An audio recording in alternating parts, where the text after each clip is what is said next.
오늘 우리에게 주시는 하나님의 말씀은 고린도전서 13장 4절 말씀입니다. 고린도전서 13장 4절입니다.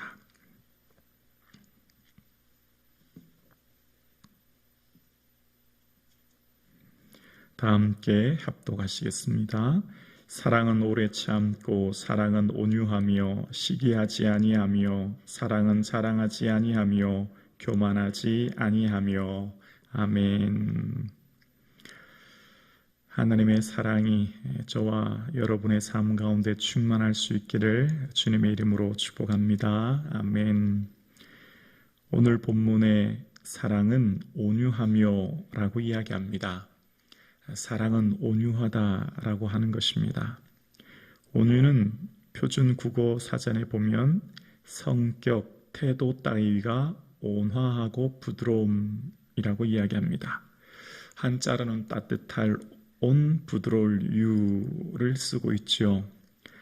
따뜻하고 온화한 부드러움을 온유다 이렇게 정의하고 있는데요. 그런데 오늘 본문의 의미를 좀 더 정확하게 잘 이해하려면 원어를 통하여 봐야만 분별되는 것이 있습니다.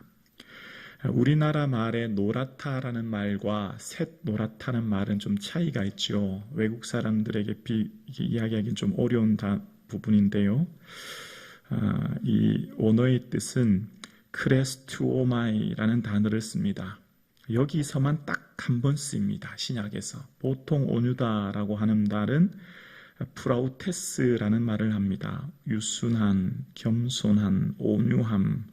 신약의 모든 온유하다는 단어는 이 프리우테스라는 단어를 쓰는데 유독 사도 바울은 오늘 이곳에서만 크레스티오마이라는 단어, 친절하다, 자비롭다라는 단어를 이곳에서만 쓰고 있습니다. 그 이유를 조금 분석해 볼 때 오늘 본문을 좀 더 정확하게 알 수 있습니다. 여러분, 환향녀라는 말 아십니까? 병자론 때 청나라에 끌려갔다가 돌아온 여인들을 일컫는 말이지요.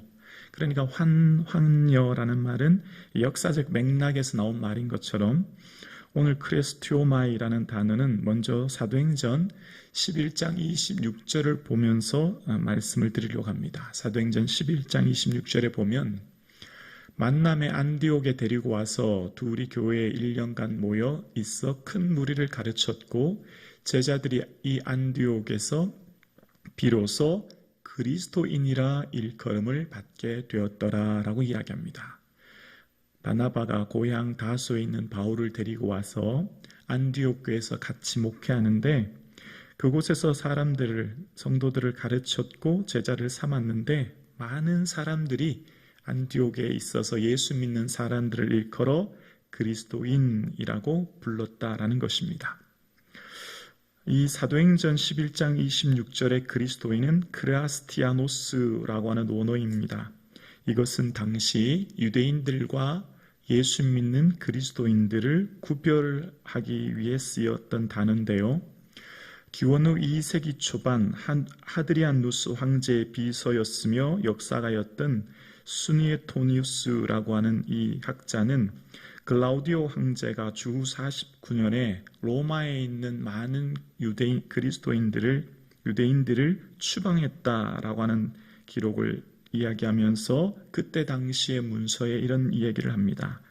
글라우디오는 그리스도의 선동을 받은 유대인들이 끊임없이 난동을 일으켜 그들을 로마에서 추방했다라고 이야기하며 이때 당시 그리스도라는 단어를 씁니다. 조금 전에 안디옥 교회에서 그리스도인처럼요. 그때 쓰는 단어가 크레스투스라는 단어를 쓰고 있습니다. 그러니까 로마에서 유대인과 그리스도인들의 갈등으로 말미암아 글라디오 황제는 로마 땅에 있는 모든 유대인, 그리스도인 할 것 없이 다 로마 땅에서 나가라 라고 추방 명령을 내렸고 그때 쓰였던 단어가 그리스도인이라고 하는데 그때 일반적으로 라틴어에서 쓰였던 이 크레스투스라고 하는 말은 친절한, 온화한, 탁월한, 좋은 이런 의미가 담겨진 의미가 바로 이 단어라는 거예요. 그러니까 이 크레스투스라고 한 단어는 주로 사람들의 관계에서 비롯되는 친절하고 온유한 단어를 쓸 때 이 단어를 썼다는 겁니다. 자, 그러니까 무슨 말이죠? 처음 예수 믿는 사람들은 어떤 상황에 있었습니까? 박해 상황에 있었지요. 로마 황제의 박해와 또 예루살렘 교회에서 떠난 성도들이 안디옥 교회 성도들이지요. 예루살렘 교회를 떠날 때 왜 떠났지요? 박해 때문에. 스데반의 박해 이후에 그 박해 때문에 예루살렘을 떠나 먼 이방 땅까지 가야 했습니다. 그러면 사는 것이 얼마나 어렵겠습니까?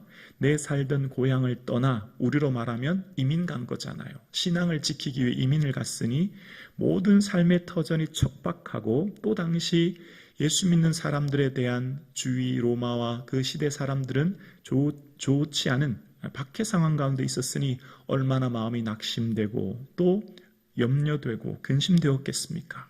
자, 그럼에도 불구하고 그들의 삶은 타인들, 즉 예수 믿지 않은 사람들이 볼 때 저 사람들은 참 친절하고 온화해. 저 사람들은 참 탁월성이 있어. 참 좋은 사람들이야.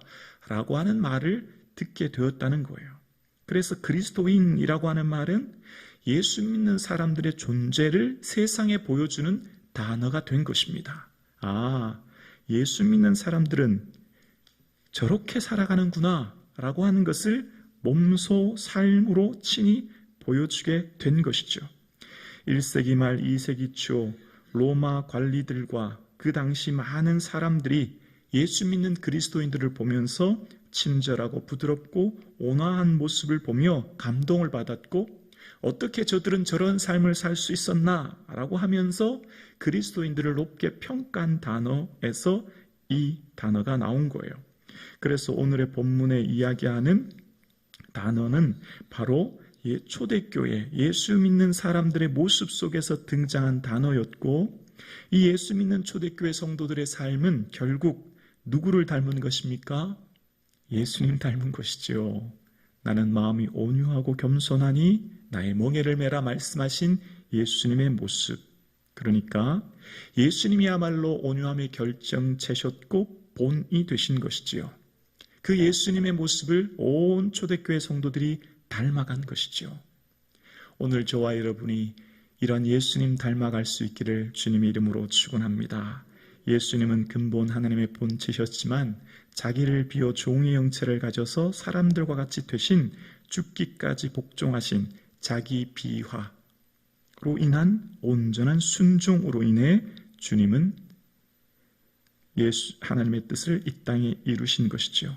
그래서 오늘 사도 바울은 초대교회, 특히 이 고린도 교회에 분파가 생기고 많은 은사들이 교회를 섬김으로 써야 될 은사가 자기 자랑으로 세워진 이 고린도 교회를 향해 갈등과 분열과 어려움 가운데 있는 이 고린도 교회, 여러분 사랑은 온유한 것입니다. 여러분, 그 사랑은 타인과의 관계 속에 친절하고 겸손하며 여러분의 삶을 온전히 비워지고 낮춰지는 예수님을 닮아가는 삶을 사는 것입니다. 라고 설명하고 있는 것이죠. 오늘 함께 예배드리시는 사랑하는 성도님, 이 사랑의 은사, 특별히 사랑은 온유하다 말씀하신 이 은혜가 저와 여러분의 삶 가운데 있기를 주님의 이름으로 축복합니다. 예수님께서는 자신이 친히 온유하셨을 뿐만 아니라 처음 산상수훈의 말씀을 이 땅에서 복음을 말씀하실 때 세 번째로 온유한 자는 복이 있다라고 말씀하신 것을 보게 되었습니다. 그 온유한 자는 땅을 기업으로 얻게 된다라고 말씀하십니다. 구약의 이스라엘 백성들이 땅을 얻기 위해서는 전쟁을 통하여서 그들의 용맹함과 그들의 지혜와 그들의 능력으로 얻는다 생각했던 그 땅을 예수님은 오히려 온유한 자라고 역설적으로 말씀하고 계신 것을 보게 되어집니다. 예수님께서 말씀하셨던 온유함이라고 하는 것, 그 출처가 시편 37편 11절에 온유한 자들은 땅을 차지하며 풍성한 화평으로 즐거워하리로다 라고 하는 말씀을 통해 인용된 것인데요. 여기 온유함은 하나님의 역사가 보이지 않아도 신앙의 위기를 꿋꿋이 지키는 의인의 성품을 들어 이야기할 때 쓰는 말이었습니다. 그러니까 하나님께서 이 세상을 통치하고 다스리시는데 어떻게 악인들이 더 번성하며 어떻게 성도들이 이 고난을 당할 수 있습니까? 라고 하는 질문이 시편 37편 아닙니까? 그럼에도 불구하고 하나님과의 친밀한 교제 속에 끊임없이 주 안에 있는 것, 하나님을 가까이 함이 내게 복입니다 고백하는 그 성도에게 하나님은 온유함의 은사를 주시며 그것을 통해 풍부한 화평을 누리게 된다라고 말씀하신 것을 예수님은 다시 한번 이야기하신 것이죠. 오늘 함께 예배드리시는 모든 성도님들의 삶에 이 온유함의 은혜가 저와 여러분 가운데 충만하기를 주의 이름으로 축원합니다. 우리의 삶 가운데 특별히 이 시대에 많은 사람들은 삶에 지치고 곤고하고 비교와 경쟁으로 인하여서 참으로 마음에 있는 많은 분이 있는 것을 보게 되어집니다.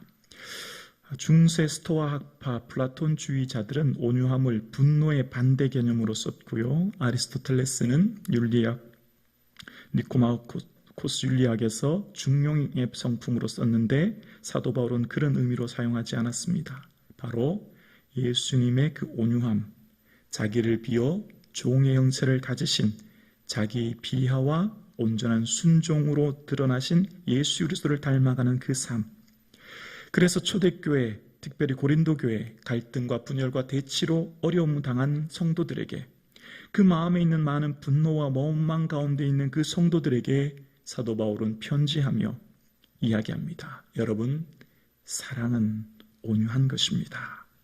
라고 이야기하고 있는 것을 보게 되어집니다. 성도의 삶은 예수 그리스도를 닮아가는 성화의 삶을 매 순간마다 살아가는 것이죠.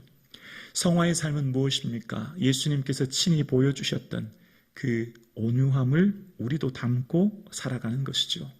자기를 비우고 낮추시고 친히 죽기까지 복종하신 예수 그리스도를 닮아가는 그 온유함의 결정체이신 주를 본받아 오늘 저와 여러분이 머무는 그 삶의 자리에서 예수 믿는 자들은 저렇게 살아가는구나, 그리스도인이라고 하는 이름이 저와 여러분으로부터 들려질 수 있기를 주님의 이름으로 축원합니다.